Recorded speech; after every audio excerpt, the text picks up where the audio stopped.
When Resorts World opened in 2021, it was hailed as the $4.3 billion rebirth of the North Strip, a futuristic giant meant to rival Wynn and dominate its end of the boulevard. But by 2025, that promise has crumbled. Empty baccarat pits, falling VIP traffic, quarterly losses accelerating, and regulators uncovering violations that should never happen inside a modern casino.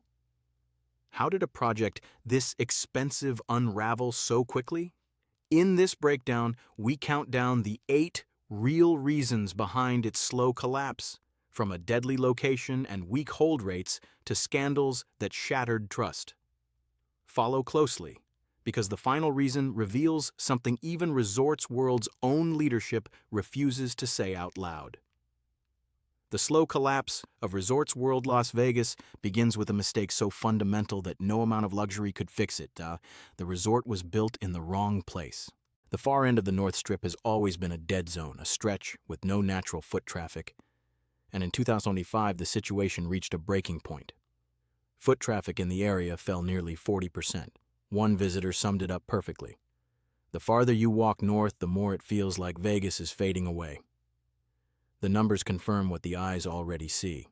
The resort sits 2.5 miles from the center of the Strip, and the combination of extreme heat and rising rideshare prices pushed second quarter occupancy down to 80.2%, far below the 89.4% recorded the previous year, and weaker than the Strip's overall average of 86.4%.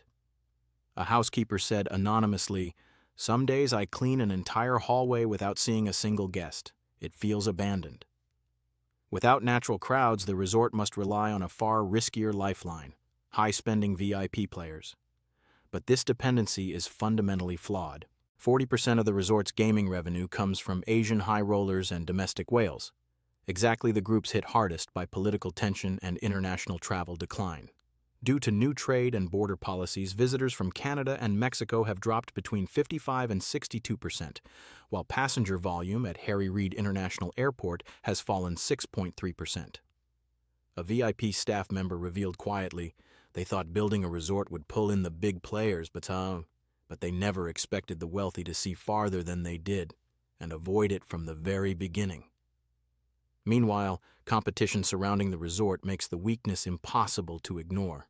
Fontainebleau, right next door, added more than 3,600 rooms and increased revenue by 5% after rapidly strengthening its VIP database. Wynn and Encore continue to dominate the luxury tier with a strong 4.1% hold rate, while Resorts World struggles at 2.5%. Even the resort's average daily rate, rising from $257 to $265, cannot compensate for declining occupancy, which continues to drag total revenue downward. The insight is unmistakable. A $4 billion project cannot survive in a place where tourists do not naturally go. On the North Strip, every step feels too far, every ride too expensive, and every night too quiet. And that quiet is not just atmosphere. It is the sound of a business built on the wrong foundation. This is the first fracture in the structure, and every failure that follows begins right here. The 7th major reason behind the decline of Resorts World Las Vegas is the rapid and alarming deterioration of its financial performance. After celebrating record highs in 2024, the resort entered 2025 on a trajectory that felt less like a slowdown and more like a controlled crash. The first quarter exposed how fragile the foundation really was. Revenue dropped to $166 million, a 22% decline from the $214 million recorded the previous year. Earnings collapsed even more dramatically. EBITDA fell from $40 million to just $10 million, a 75% plunge, driven by weak table hold percentages and the absence of major events like the Super Bowl that had boosted 2024.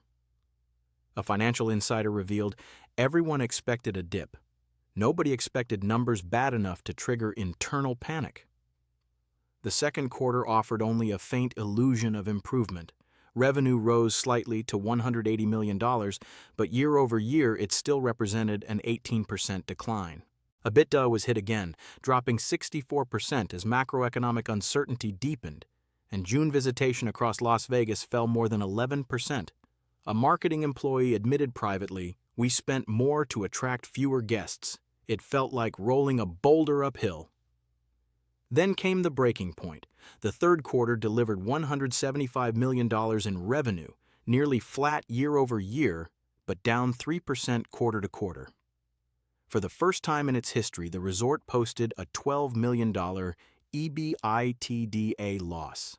Conference attendance dropped 10.7%, and consumer spending had fallen for 11 consecutive months, cutting into gaming, dining, retail, and entertainment all at once. Underneath every one of these declines sits the most destructive force of all: debt. The resort is burdened with more than $2 billion in construction debt at an 8% interest rate, meaning nearly $200 million evaporate annually before profit is even considered. An internal executive admitted off-record, every quarter we start in a $200 million hole. Nobody can grow their way out of that. Analysts across Las Vegas project losses of up to $100 million for the full year. And of course, the numbers never lie. Resorts World is not merely facing a weak cycle. It is trapped in a financial structure that makes every downturn worse than the one before.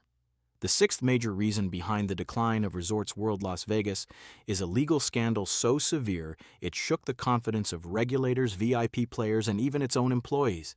In March 2025, the Nevada Gaming Control Board issued a $10.5 million penalty, the second largest fine in the state's history, after a 2-year investigation uncovered systemic violations of anti-money laundering rules between 2022 and 2024. Regulators concluded that the resort repeatedly allowed illegal bookmakers and known criminal gamblers to wager millions of dollars with minimal or no source of funds verification. One compliance analyst described the findings bluntly. This wasn't a mistake. It was 2 years of leaving the door wide open. The most explosive case involved California bookmaker Matthew Bowyer, tied to the Ippei Mizuhara scandal involving stolen funds from baseball star Shohei Ohtani. Bowyer lost $7.9 million over 20 months. According to investigators, the casino's cage director even marked him as a known bookie, yet the activity continued uninterrupted. Even more damaging was the revelation that Bowyer's wife Nicole worked at the resort as a VIP host during the same period, a conflict of interest that should have triggered immediate action. A staff member familiar with the case admitted quietly, "Everyone assumed someone else had checked him. Nobody wanted to be the one to shut down a big spender." Another red flag surfaced with gambler Damien LaForbes, reinforcing the pattern regulators later summarized as a welcome mat for criminals. The fallout was swift and far-reaching. Resorts World was ordered to retrain its entire workforce on anti-money laundering compliance, conduct quarterly audits, undergo enhanced reporting for 5 years, and hire a new compliance director. In May 2025, the resort appointed Jennifer Roberts, well known in Nevada's regulatory circles, to rebuild trust and repair internal systems. But the damage had already spread. VIP players hesitated, regulators tightened oversight, and the resort's reputation absorbed yet another blow at the exact moment it could least withstand one. And of course, the real danger goes far beyond the dollar amount of the penalty, because legal instability can dismantle a casino far faster than any decline in revenue ever could. The fifth major reason: the chaos of leadership turnover, CEO departures, top-level shakeups, and more than 40% executive turnover since 2024. Since that year, the resort has cycled through presidents, financial chiefs, and operations leaders at a pace that alarmed even Nevada regulators. The downfall began earlier, when its first president, Scott Sabella, was fired in September 2023 amid allegations connected to MGM and his dealings with bookmaker Matthew Bowyer. What followed was a leadership vacuum that Resorts World never truly recovered from. In January 2025, the company appointed Alex Dixon as chief executive officer, a respected figure in the local casino industry. But just 4 months later, in May 2025, he abruptly exited the role, leaving chief financial officer Carlos Castro to step in as interim CEO. Even at the board level, instability continued. A new board formed in December 2024, including Jim Murren, the former MGM chief, and Brian Sandoval, a former Nevada governor. But according to the Nevada Gaming Control Board, these sweeping changes represented wholesale restructuring, not healthy evolution. Inside the company, the effect was immediate and damaging. Executive turnover surpassed 40%, meaning nearly half of the top decision-makers changed within a span far too short for any coherent strategy to survive. A senior employee described the environment quietly. Every time we adjust to a new leader, another one walks out. Nobody wants to own the long-term plan. As leadership shifted, so did priorities. VIP promotions were cut by 20%, undermining the resort's already fragile high roller segment. The loyalty app, a key tool for retaining repeat visitors, faced repeated delays. Departments reported contradictory instructions week to week, leaving staff unsure which strategies were still active. Genting labeled the changes as business recalibration, but internally employees used different words: no vision, no direction, and we're reacting, not leading. The insight is unavoidable. No casino can succeed when its leaders do not stay long enough to steer it. And for Resorts World, the absence of stable leadership didn't just weaken the business, it left the entire organization drifting as financial and legal crises closed in from every direction. The fourth major reason, staffing cuts and collapsing service quality, 50 layoffs that sent guests running for the exits. In late March 2025, just days before the resort's record anti-money laundering fine, approximately 50 full-time employees were laid off across housekeeping and food and beverage. Genting framed the cuts as efficiency, but industry observers like Vital Vegas argued it reflected deeper business weakness, not ordinary restructuring. The impact was immediate. Check-in lines stretched 30 to 45 minutes. Rooms lacked towels, bottled water, and basic restocking. Tipped employees saw their gratuities drop 15 to 20% as reduced hours and heavier workloads strained service quality. A housekeeper described the shift quietly. When they let people go, the work didn't disappear. It just landed on the rest of us. We can't keep up, and guests can feel it. Online reviews reflected the same decline. TripAdvisor ratings slid from 4.5 stars to 3.8, with nearly 30% of recent comments calling the service poor or unacceptable. Labor tensions rose as well. The Culinary Union's 2025 contract improved wages and benefits, helping retention on paper, but layoffs combined with federal immigration policy shifts created chaos. Roughly 30% of the resort's largely Hispanic workforce faced new uncertainty, making staffing consistency increasingly difficult. A front desk employee shared off-record, "Some weeks we have enough staff, other weeks half the schedule changes. Guests think it's disorganization, but the truth is we're trying to run a mega resort with skeleton crews." Luxury properties cannot survive on reduced labor and rising pressure. And at Resorts World, cutting staff in the middle of financial and legal crises didn't just weaken service. It pushed guests away precisely when the resort needed them most. The third major reason, civil litigation and a collapse of VIP trust, a slow-moving disaster that cut directly into the lifeblood of Resorts World Las Vegas. High rollers are not just big spenders, they are predictability engines. When they return often, a casino can forecast revenue. When they stop coming, volatility explodes. And in 2025, volatility became the defining story of Resorts World. The turning point came when the R.J. Cipriani case resurfaced.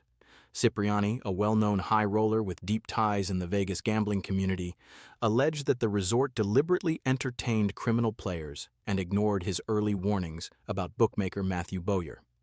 His lawsuit referenced altered compliance minutes, suggesting that internal red flags raised by him were either dismissed or sanitized before reaching upper management.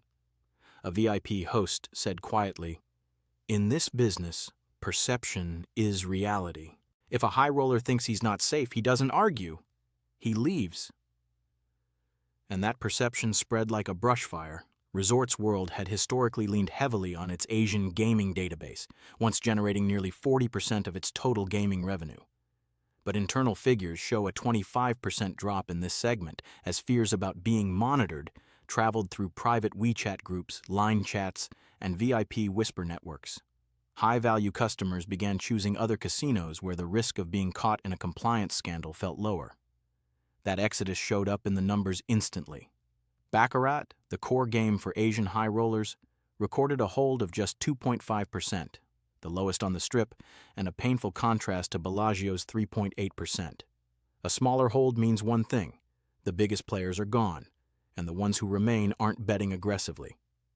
Meanwhile, the resort faced a reputational crisis it couldn't outrun.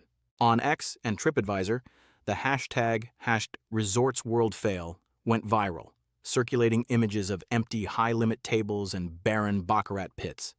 Repeat visitation dropped 15% among premium players.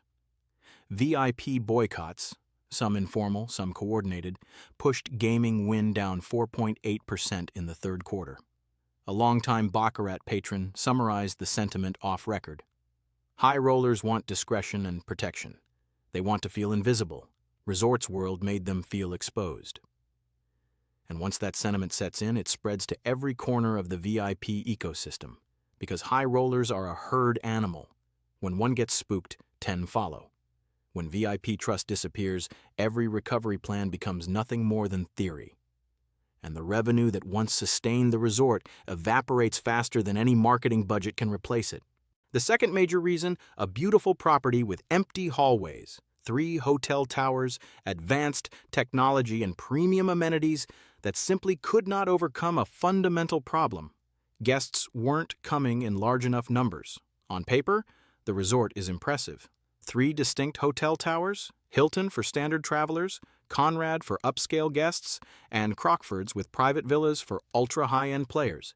A massive 117,000 square foot casino. More than 40 food and beverage concepts ranging from Genting Palace to Doghouse. A 5,000-seat theater, AYU Day Club and Zouk nightclub. Every component designed to feel global, modern, and meticulously engineered. But reality paints a very different picture. Many visitors describe the interior as airport terminal energy, spacious, shiny, but strangely empty. A former front desk agent put it bluntly, "It looks like a billion-dollar mall where the stores haven't opened yet."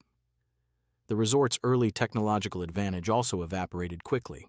Systems like cashless betting, facial recognition ID, and tablet-based room controls, originally marketed as groundbreaking, now feel outdated. And after the anti-money laundering scandal, they turned from selling points into privacy red flags. VIP players especially disliked the sense of being monitored. Meanwhile, Famous Foods, Street Eats, and other F&B venues saw revenue drop 8% as visitors cut discretionary spending and chose simpler, more familiar dining options elsewhere. But the most damaging failure lies in occupancy. The North Strip consistently lags far behind the Central Corridor, averaging only 66 to 70% occupancy compared to 85% in mid-strip resorts. Even when Resorts World posted a seemingly strong 83.6% occupancy in the fourth quarter of 2024, the win was hollow.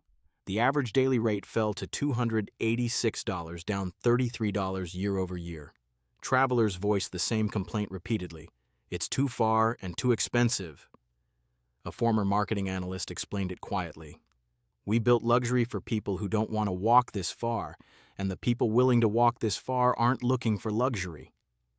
The contradiction is fatal. A resort can be shiny, advanced, and architecturally impressive. But if it cannot generate natural foot traffic, everything inside becomes a monument to potential that never materialized. And by this point, you're probably wondering the same question we are. Is there anything left that can genuinely turn this around? The truth is that what remains, Formula One weekends, major shows, and aggressive room deals, may look exciting on the surface, but they function more like painkillers than an actual cure. When a recovery effort only touches the surface while the underlying issues are structural, its impact becomes fleeting. In 2024-2025, Resorts World Las Vegas leaned heavily on marquee moments to offset deeper instability. The 5,000-seat theater brought in major performers helped by Sphere tie-ins that created short-lived bursts of demand. Formula One briefly energized the property. Fawn pre-events from November 20th to 22nd, driver meet and greets, and the one-drop charity poker tournament pulled in rare surges of foot traffic. But none of it lasted. As internal forecasts showed momentum weakening, the resort pivoted into what employees quietly called survival mode deals. Resorts World became the only Strip property to waive its $55 resort fee through September 2025. All-inclusive packages dropped to $150 a night, cheaper than Flamingo. Locals received layered promotions and complimentary parking until year-end.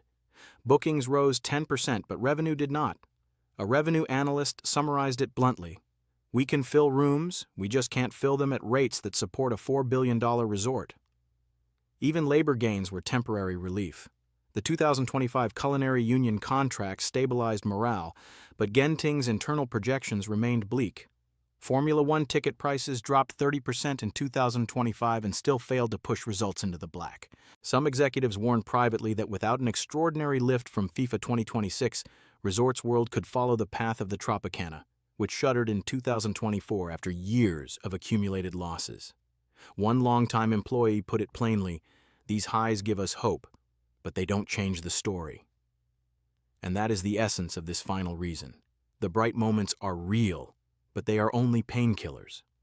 And in the cracks those painkillers reveal, those paying close attention may notice opportunities Las Vegas rarely exposes. Every downfall begins in silence. The crash only comes after the cracks have been ignored for far too long, and Las Vegas is no exception. Resorts World is one of those cracks in the city's foundation, and within it lie fractures of its own that the resort is still struggling to mend. What is happening inside Resorts World reveals something most visitors never notice. Las Vegas does not collapse in a single moment. It unravels quietly through subtle shifts long before the headlines catch up. High rollers drift away months before revenue charts show the decline. Casual tourists stop walking toward a property long before occupancy falls. And when a resort must depend on discounts or major events just to feel alive, it is often a sign that its center of gravity has already slipped. Vegas only keeps the places that make people feel something: trust, identity, a sense of familiarity. Once a resort loses that emotional anchor, the numbers merely expose the truth that was already there. If this report shifted the way you see Las Vegas, stay close. The city is entering a chapter where small cracks reveal the biggest truths, and sometimes the biggest opportunities. We'll continue tracking these shifts, connecting the dots, and uncovering what most people walk right past. Follow the channel if you want to understand Vegas not as it appears, but as it actually works beneath the surface.